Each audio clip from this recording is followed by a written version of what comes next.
오늘 주시는 말씀은 출애굽기 33장 1절에서 6절까지 말씀입니다. 우리 한 절씩 교독하겠습니다. 여호와께서 모세에게 이르시되 너는 내가 애굽 땅에서 인도하여 낸 백성과 함께 여기를 떠나서 내가 아브라함과 이삭과 야곱에게 맹세하여 내 자손에게 주기로 한 그 땅으로 올라가라.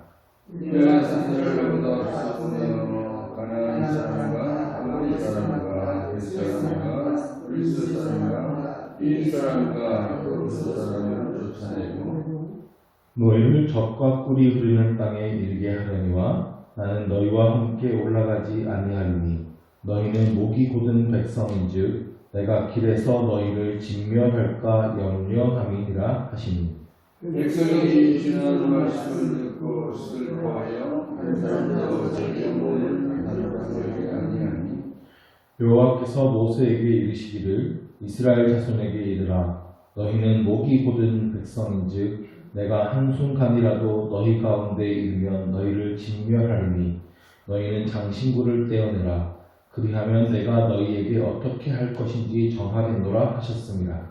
이스라엘 자손이 한 땅에서 그들의 장신구를 떼어내니라. 아멘. 금송아지 사건이 벌어졌습니다. 이 사건은 아주 큰 사건입니다.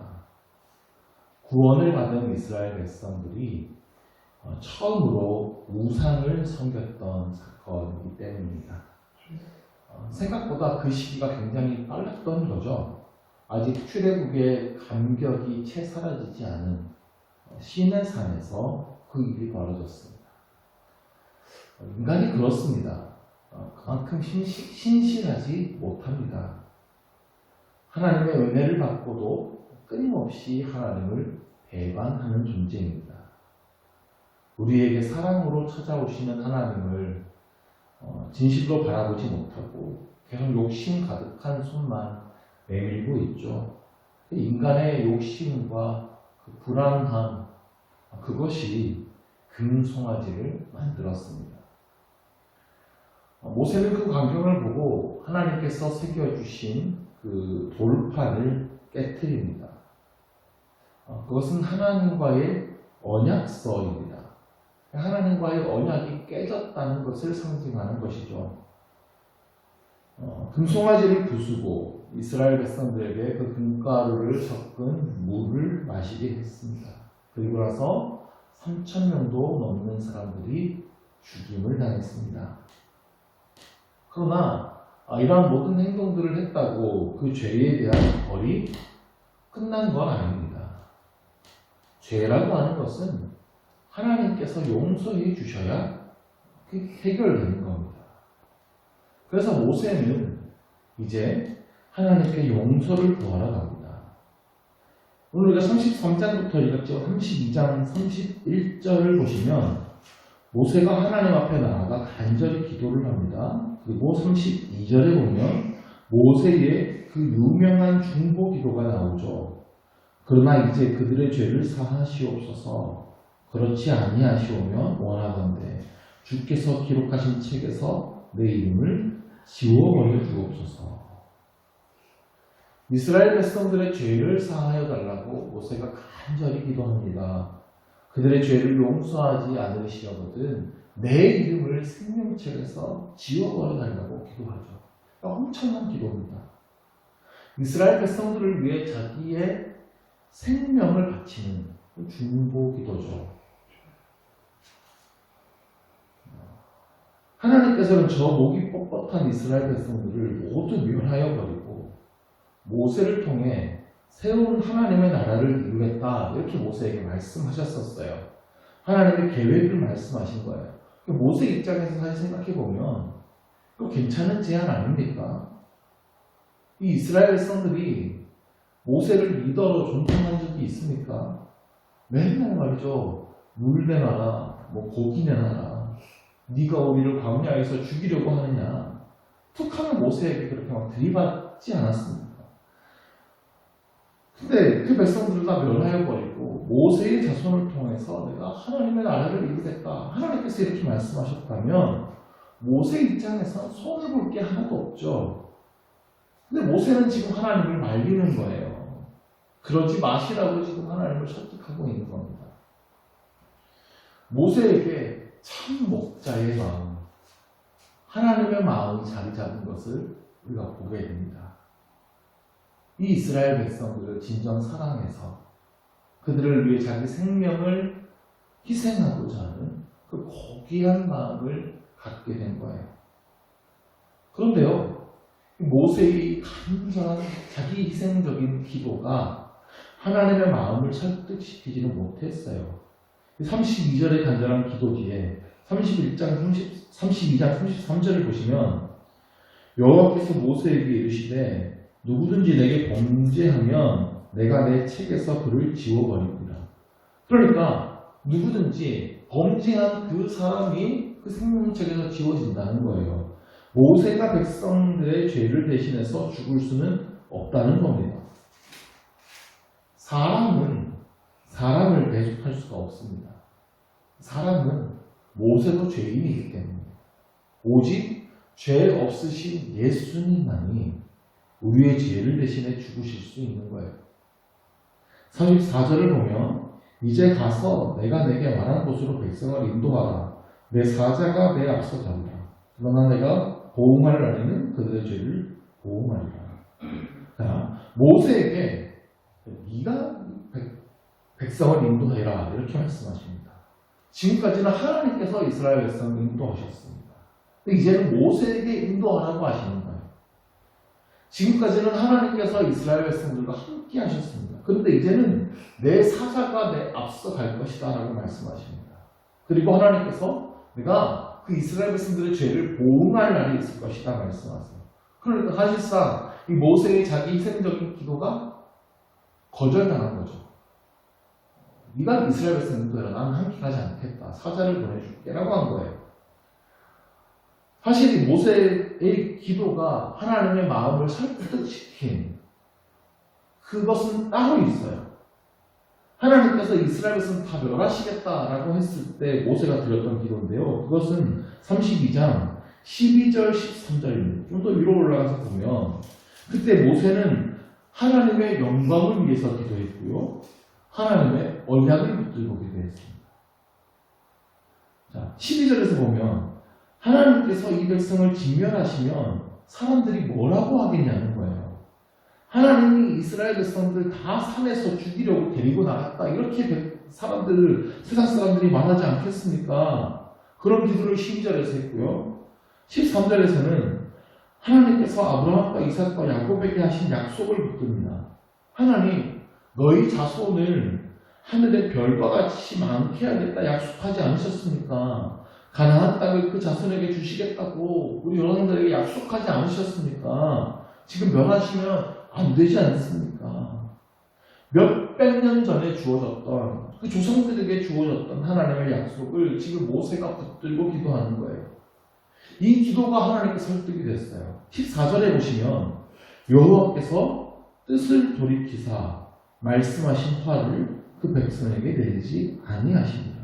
하나님께서 모세의 기도를 듣고 뜻을 돌이키셨죠. 자, 여기서 우리가 알 수 있는 부분이 있어요. 자기 생명을 건 기도보다 하나님의 마음을 더 강하게 설득시키는 기도가 있습니다. 그것은 하나님의 영광을 위한 기도입니다. 그리고 하나님의 약속의 말씀을 붙드는 기도입니다. 하나님, 제가 지금 여기서 이대로 무너지면 하나님의 영광 가리지 않겠습니까? 내가 그래도 하나님 믿는 사람인데 하나님 제가 이렇게 무너지면 세상 사람들이 뭐라고 말하겠습니까? 하나님에 대해서요. 하나님, 성경에서 분명히 이렇게 약속하시지 않았습니까? 그럼 그 약속을 지금 이루어 주옵소서. 이 기도가 가장 힘 있는 기도예요. 하나님의 말씀을 붙들고 기도하시기를 바랍니다. 하나님, 이렇게 성경에 기록되어 있지 않습니까? 이루어 주옵소서. 그리고 나를 통해 하나님 영광 가리지 않게 하여 주옵소서. 이 기도가 하나님의 마음을 설득시킵니다. 하나님께서는 이 모세의 기도, 하나님의 영과 하나님의 언약을 붙드는 기도를 들으시고 이스라엘을 멸하려고 하는 뜻은 돌이키셨어요. 그러나 이제 내가 이스라엘 백성들과 함께 하지는 않겠다고 말씀하십니다. 내가 사자를 보낼 테니 모세 네가 이스라엘 백성들을 인도하라는 겁니다. 사실 이스라엘 백성들이 금송아지를 만들었던 이유도 같습니다. 자신들에게 찾아오신 하나님에게는 관심이 없는 거예요. 그리고 힘과 풍요의 상징인 금송아지를 만들었습니다. 그러니까 자신들에게 힘과 풍요를 허락할 그 힘만 있으면 된다는 뜻이에요. 그래서 하나님도 이제 나는 너희와 함께하지 않겠다는 겁니다. 원하는 대로 가나안 땅은 내가 들어가게 해주마. 하나님은 사자를 보내세요. 그것이 오늘 우리가 읽었던 본문 1에서 3절 말씀입니다. 내 사자를 보내서 가나안 땅으로 인도해 드리겠다. 그러나 내가 함께하지는 않겠다. 너희의 죄 때문에 내가 너희를 진멸할지도 모른다. 내가 너희와 함께하면 너희가 죽을지도 모른다. 너희 자꾸 죄 짓지 않느냐. 이제 이스라엘 백성들은 이 말씀에 대한 반응을 해야 돼요. 자, 하나님께서 함께 하시지 않아도 우리 가나안 땅에 들어간다 했으니 그냥 가나안 땅에만 들어가면 괜찮은 것인지, 아니면 우리가 반드시 하나님이 필요한지, 하나님은 우리가 꼭 함께 하셔야만 하는 것인지 이거 결정해야 됩니다. 4절입니다. 백성이 준엄한 말씀을 듣고 슬퍼하여 한 사람도 자기의 몸을 단장하지 아니하니. 백성들이 이 말씀을 듣고 슬퍼합니다. 한 사람도 자기 몸을 단장하지 않았어요. 슬픔을 표현하는 행동이죠. 근데 여기에는 또 하나의 의미가 있습니다. 자, 하나님께서 이들에게 장신구를 떼어내라 그랬고 이스라엘 백성들이 여기서 장신구를 떼어납니다. 장신구는 당시에 각종 형태의 신상들이 새겨져 있었습니다. 그러니까 그 신상을 몸에 지니고 다니면 그 신이 나를 지켜준다라는 미신적인 의미가 들어있었어요. 근데 우리가 뭐 목걸이나 귀걸이 하면서 꼭 그런 의미가 아니라 그냥 예뻐서 그렇게 장신구를 달고 있을 수도 있잖아요. 그런데 여기서 하나님 앞에 진정 회개하고 겸비하는 마음을 가지고 그 모든 장신구를 떼내어 버리는 거예요. 그래서 장신구를 떼어낸다라고 하는 표현이 오늘 우리가 읽은 5절과 6절 말씀에서 반복적으로 등장해요. 특별히 6절에 이스라엘 자손이 호렙산에서부터 그들의 장신구를 떼어내니라. 자, 이 행동이 큰 의미를 가진 행동인 것 같은 표현이죠. 그동안은 이스라엘 백성들이 장신구를 다 달고 있었는데 여기서부터 장신구를 떼어냈다라고 하는 표현입니다. 그러므로 이것은 그들이 그동안에는 버리지 않았던 그 작은 우상들을 이 자리에서 버리게 되었다라는 뜻으로 이해하는 것이 정확합니다. 이스라엘 백성들은 이제 내가 의지하던 다른 모든 것들을 내어버리고 우리가 온전히 순수하게 하나님만 바라보기로 결심한 것입니다. 때로는요, 큰 죄악으로 인하여서 우리가 실패하였을 때에 우리의 신앙을 진지하게 바라볼 수 있습니다. 그동안에는 이스라엘 백성들이 그냥 별 생각 없이 하나님의 인도하심을 따라갔을 수 있어요. 진지한 고민과 성찰 없이 어쩌다가 하나님의 큰 은혜를 받았고 구원을 받았고 신앙생활을 그렇게 시작했을 수 있습니다. 그러다가 어느 날 큰 죄악을 짓게 되어 인생에 큰 어려움을 당하게 됩니다. 그때 자신의 신앙에 대해서 진지하게 한번 돌아보게 되는 거예요. 내가 정말 하나님 믿는 사람인가? 내 신앙이 정말 진실했는가? 비로소 하나님 앞에 진지하게 서게 되는 경험을 할 수 있는 것입니다. 이전에는 그냥 하나님의 복받기만을 바라면서 신앙생활을 했을 수 있습니다. 그러나 이제는 내가 하나님 없이는 살아갈 수가 없는 존재라는 것을 깨닫게 되는 거예요.